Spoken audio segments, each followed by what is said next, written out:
Hello दोस्तों, स्वागत है आप सबका एक बार फिर हमारे यूट्यूब चैनल में। बात करेंगे इस वीडियो में शिक्षा विभाग से जुड़े अपडेट्स और जानकारी की। बात करेंगे शिक्षा विभाग से जुड़े हुए समाचारों की। चैनल पर पहली बार है तो लाइक करें, सब्सक्राइब करें, आगे भी अपडेट्स मिलते रहेंगे। बात करेंगे हम डीपीसी व अन्य विभिन्न प्रकार के शैक्षिक खबरों की। सबसे पहले बात कर लेते हैं डीपीसी को लेकर। तो इंतज़ार ही चल रहा है। आचार संहिता हटने के बाद भी डीपीसी नहीं हो पाई अभी तक। कई जगह संभाग स्तर पर कार्य शुरू हुआ है, लेकिन अभी तक कंप्लीट कार्य नहीं हो पाया है। इस वजह से भार भी काफ़ी बढ़ गया है, क्योंकि 4 साल हो चुके हैं, डीपीसी अभी तक नहीं हो रही है। चौथे वर्ष का भी भार बढ़ा है। और सबसे बड़ी चिंता ये है कि इसमें 47,000 से अधिक वरिष्ठ अध्यापकों की सूची तैयार करना एक बड़ा कठिन काम है, और आखिर ये कब जारी होगी ये भी फ़िलहाल असमंजस की स्थिति है। इसके साथ ही बात करें तो क्रमोन्नत लगभग 6,000 अन्य स्वीकृत संकाय वाले स्कूलों में व्याख्याता पद स्वीकृत भी नहीं है।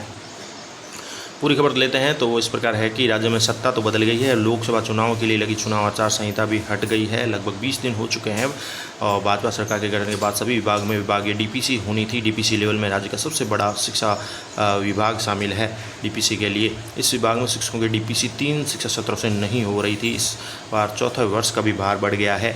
हालांकि चौथे वर्ष की अभी तक शिक्षा विभाग ने सूची मांगी नहीं है। इसे देखते हुए इस वर्ग के शिक्षकों की भी डीपीसी का रास्ता खोलकर संयुक्त निदेशकों से सूचियाँ देने का आदेश जारी किया गया था, लेकिन ऐसा नहीं हो पाया। बात करें तो फलोदी जिले से सहित प्रदेश के 50 जिलों के लगभग 47,000 से अधिक वरिष्ठ अध्यापक यानी सेकेंड ग्रेड की पात्रता सूचियाँ तैयार की गई थी, लेकिन बीच में चुनाव प्रक्रिया शुरू होने से डीपीसी अटक गई थी। अब इसी वजह से अभी तक कोई इस पर अमल नहीं हुआ है, और नतीजा यह हुआ कि अब चौथे सत्र की डीपीसी भी बकाया हो गई है। ऐसे में शिक्षकों को दोहरी चिंता होने लगी है। चूंकि चुनाव खत्म हो चुके हैं, परिणाम भी आ गए हैं, ऐसे में उम्मीद जताई जा रही है कि केंद्र में नई सरकार के गठन के साथ ही डीपीसी की प्रक्रिया पूर्ण हो जाएगी और पदोन्नति का रास्ता जो खुलेगा। इंतजार कर रही वरिष्ठ अध्यापकों की उम्मीदें जल्द पूरी होगी। राजस्थान पंचायती राज माध्यमिक शिक्षक संघ के अध्यक्ष ने भी बताया कि मुख्य सचिव सुधांशु पंत ने 4 मार्च को सभी विभागों को आदेश जारी करके 31 मार्च तक की सभी डीपीसी पूर्ण करने के निर्देश दिए गए थे। इसके तहत शिक्षा विभाग ने डीपीसी के लिए 3 साल बाद 47,175 वरिष्ठ अध्यापकों की पात्रता सूची जारी की। इस पर 21 मार्च तक आपत्ति मांगी गई थी। संयुक्त निदेशकों ने आपत्तियों का भी निस्तारण करके फाइनल सूची भेजी है। अब बात करें तो पिछले 3 साल में प्रदेश के क्रमोन्नत हुए लगभग 6,000 विद्यालय में 18,000 व्याख्याताओं के पदों को वित्तीय स्वीकृति नहीं मिलने पर उन्हें भी डीपीसी की काउंसिलिंग में शामिल नहीं किया जा रहा। विद्यालय में अन्य संकाय स्वीकृत कर दिए गए हैं, परंतु व्याख्याताओं के पद स्वीकृत नहीं किए गए हैं। ऐसे में नए सत्र की शुरुआत में भी इन विद्यालयों में व्याख्याताओं की कमी रहेगी। 2 से अधिक संतान वाले वरिष्ठ अध्यापकों से व्याख्याता पदस्थापन देना जिम्मेदार भूल गए हैं। शिक्षा विभाग द्वारा 2 से अधिक संतान के कारण वरिष्ठ अध्यापकों से व्याख्याता डीपीसी से रोके गए 118 अध्यापकों को 20 सितंबर 2023 को रिव्यू डीपीसी करके व्याख्याता चयनित कर 5 दिसंबर 2023 को शिक्षा विभाग द्वारा सूची जारी की गई थी। 1 अप्रैल को चौथी डीपीसी बकाया हो गई है, और इस सत्र के लिए अभी तक सूची नहीं मांगी गई है। संगठन की डीपीसी जल्द करवाने के लिए शिक्षा मंत्री से वार्ता करके प्रदेश स्तरीय प्रयास जारी है। जल्दी ये कार्य पूर्ण नहीं हुआ तो संगठन संघर्ष की राह चलेगा। यानी डीपीसी का कार्य अभी तक पूर्ण नहीं हुआ है। अब बात करेंगे अगली खबर की। वो ये शिक्षा विभाग से ही जुड़ी हुई है, और वो है कि व्याख्याताओं से रिलेटेड है कि व्याख्याताओं पदों की डीपीसी में भी लगेगा समय। आपत्तियों का निस्तारण नहीं हुआ है। पदोन्नत हुए वाइस प्रिंसिपल की पोस्टिंग के बाद भी 17,000 से अधिक व्याख्याताओं के पद हो जाएंगे रिक्त।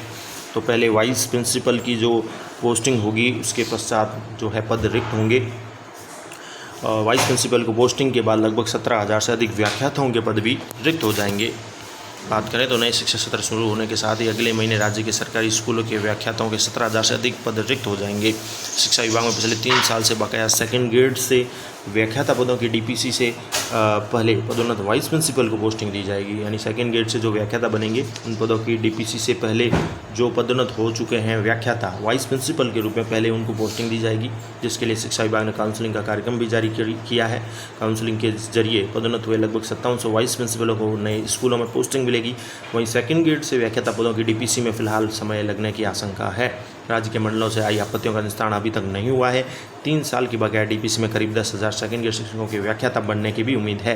उधर शिक्षा विभाग में वर्तमान में व्याख्याता के 12,000 से अधिक पद रिक्त चल रहे हैं, और व्याख्याता से वाइस प्रिंसिपल पद पर पदोन्नत हुए 5700 उप प्राचार्यों को पोस्टिंग मिलने से व्याख्याता के रिक्त पदों का ग्राफ भी बढ़ेगा, और ये लगभग 17,000 से अधिक हो जाएगा। शिक्षक संगठनों ने सेकेंड ग्रेड से व्याख्याता पदों की डीपीसी जल्द से जल्द करने की मांग की है, ताकि नए शिक्षा सत्र में 11वीं 12वीं कक्षा के पढ़ाने के लिए व्याख्याताओं की कमी न रहे। लगभग 52% पद जो है पोस्टिंग के बाद भी रह जाएंगे खाली। वाइस प्रिंसिपल और जो पदोन्नति का मामला है, तो पदोन्नति वाइस प्रिंसिपल की पोस्टिंग के बाद भी स्कूलों में उप प्राचार्य के 52% पद रिक्त रहेंगे। दरअसल वर्ष 2022 में शिक्षा विभाग में करीब 9,998 व्याख्याता को वाइस प्रिंसिपल पदों पर पदोन्नत किया गया था।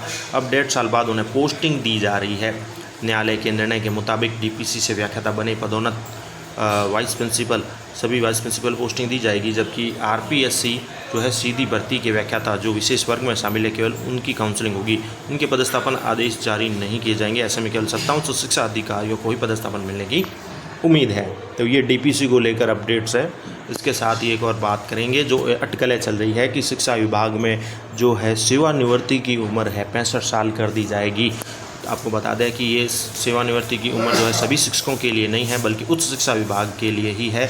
और उच्च शिक्षा विभाग में बात करें तो कह सकते हैं कि कॉलेज लेक्चरर जो होते हैं, शिक्षक हैं, उनकी सेवानिवृत्ति पर विचार किया जाएगा, ऐसा कहना है भजन लाल सरकार का। उनकी उम्र जो है 65 साल की जा सकती है, जैसा कि उन्होंने कहा था कुछ दिन पहले कि शिक्षा विभाग में शिक्षकों की सेवानिवृत्ति आयु बढ़ाकर 65 साल करने पर विचार किया जा रहा है। तो ये जो है उच्च शिक्षा विभाग में किया जा रहा है, उन शिक्षकों की यानी जो कॉलेज लेक्चरर होते हैं उनके ऊपर विचार किया जाएगा। ऐसी खबर भी है जिसमें उन्होंने कहा था कि उच्च शिक्षा विभाग में शिक्षकों की सेवानिवृत्त आयु बढ़ाकर 65 साल की जाएगी, इस पर विचार किया जा रहा है। कॉलेज शिक्षकों को CAS का नियमित लाभ देने के भी बात चल रही है। तो 65 साल की जो उम्र की जाएगी वो कॉलेज शिक्षकों को लेकर अपडेट है कि उनकी की जा सकती है, ऐसा विचार चल रहा है। तो ये तमाम तरह के अपडेट थे शिक्षा विभाग से जुड़े। धन्यवाद।